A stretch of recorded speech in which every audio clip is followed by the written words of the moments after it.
জানো না গো তোমার প্রাণের ওই সুরের কাছে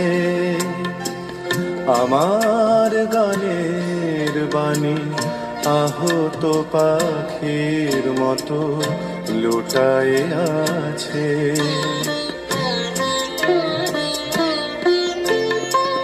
তবু এ মাধবী রাতে আমায় যে মালা তুমি পরালে,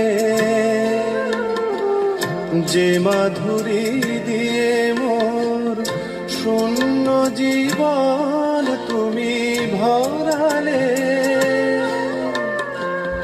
তারা এদিনটাটুকু দেখে না আমার, বলে তুমি তো আমায় ভালোবেসেছ শুধু আমার।